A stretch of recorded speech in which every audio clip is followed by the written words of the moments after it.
Right, well, having been introduced like that, it gives me sort of an idea of what I'm going to speak about, because I thought when Jackie said, well, we said, what shall I talk about? And we decided body wisdom. It's an absolutely huge, huge subject, because obviously as an athlete, all of my learning has come through my body.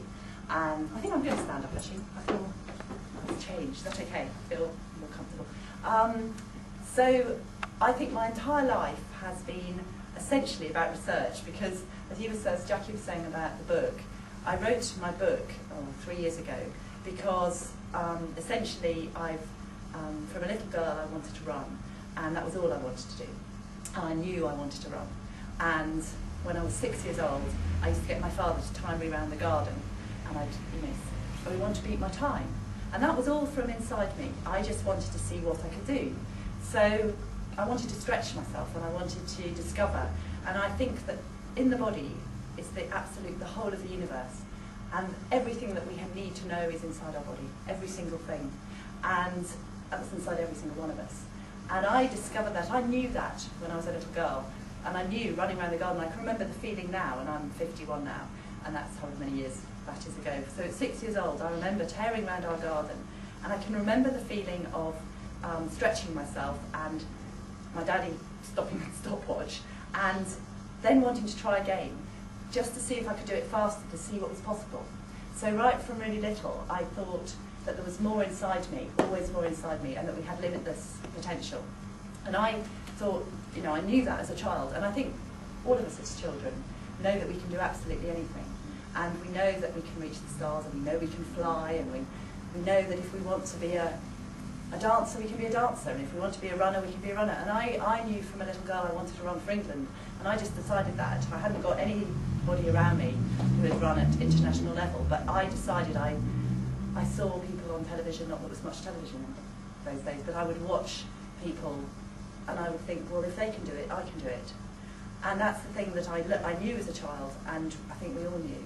And I think that the whole of the universe, the whole of the potential of everything they want they dream they can do. And we are energy.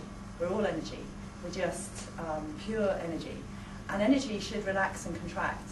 And joyful energy is relaxing, contracting. It's joyful, it's present, it's here, and it stretches and it expands and it contracts. Now obviously when we're in the womb, we are just ourselves. We have that complete potential. And unfortunately, we start to get damaged, we start to get influenced by people who've come to Earth knowing they had that limitless potential, but then coming out and unfortunately not being able to be guided to reach it. So right from, I think, in the womb, we start to doubt it. We still pop out, and I still knew, but I was stretching myself, I was trying to achieve what I could. But then, I think, as I said, my life has all been about research, because even though I knew that I could do anything I wanted to, at 15 years old I was reading, have you read Jonathan Livingston's Seagull? Yes. So I remember reading, your whole body from wingtip to wingtip is nothing more than thought itself in a form you can see. Break the chains of your thought and you break the chains of your body too. And I was 15 then, and I can remember reading that out in assembly, because I was always the one being asked, A for Armstrong, I was always the one that was asked to read.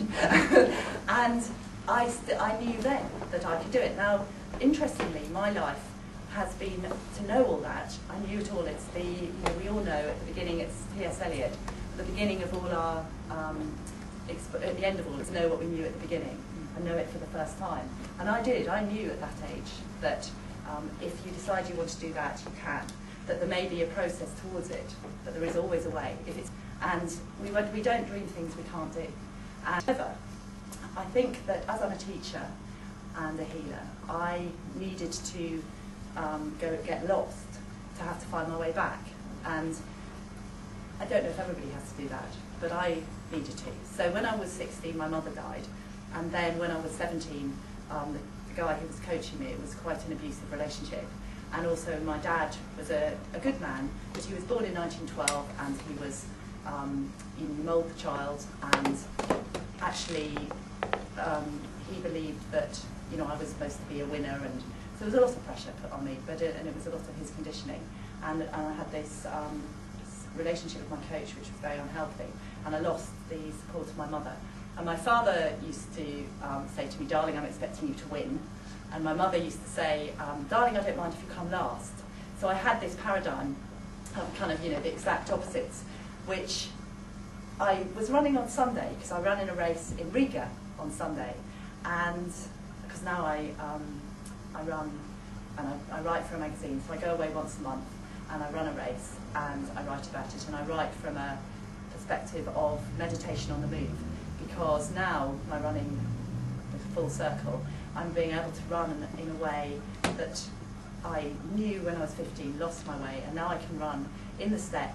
And on Sunday I was running along, and I know everything when I'm running. I can glimpse all the possibility, I can glimpse everything lesson I need to learn. And as I was running, and it's sunny and I'm in this foreign country and I'm just running, I suddenly remembered my father going, "Darling, I'm expecting you to win," and my mother going, "Darling, I don't mind if you come last," and they're both not here now.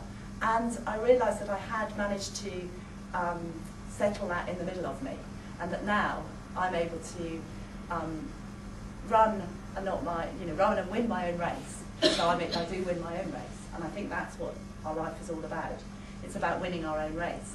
And I was running along thinking, I do expect myself to win, but I win my own race. And also, my mum used to say, "Darling, I don't mind if you come last, just have fun." And I thought, well, I do have fun.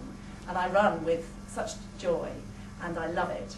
And I still run along. I'm a very good runner still, at 51. But I was running along, and we're along a suspension bridge, and I'm running one way, and then people are coming back the other. So I can see the lead women. And I'm now 13th in the race, and 25 years ago I'd be in the top 3. I still want to be in the top 3. I still watch these women coming towards me and go, "Oh, that's where I'd like to be." But I also know that I've got to be in the step of where I am, and that I still strive to improve myself. Now, it's that balance of knowing that we only have now. We have to be in the step, and with running, it is very much that I can't do anything but be in the step. So as I was running along, I can't be up with those girls, women. I can only be in my step. And that's the same with us in our lives. We can always look ahead, and I think the whole nature of the human condition is that we want to progress, and the whole of the planet we're supposed to be progressing. So yes, we must look ahead.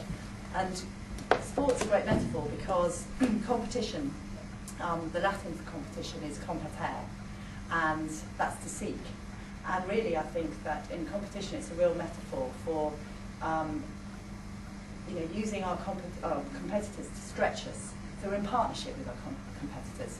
And actually, when you're in an environment, in a race environment, they stretch you to be more than you would have been on your own. And that's actually the same in life. That whether we're whether we're working together, whether we're creating something together, actually, what we want to do is use the people around us. I say use, but we're all in partnership. So, competition shouldn't be about beating people and having power over. It should be about empowering. So therefore, that wisdom comes from going into our own body wisdom and knowing that when we see people who are doing something better than us, or faster than us, or more than us, that doesn't mean to say that we're not okay. We shouldn't compare. We can use it to inspire ourselves. We can use it to be what we can be. And our expression is perfect as it is. So even though I'm not running the same speed, in fact my expression now, even though I'm not running as fast as in my 20s, is much more joyful. And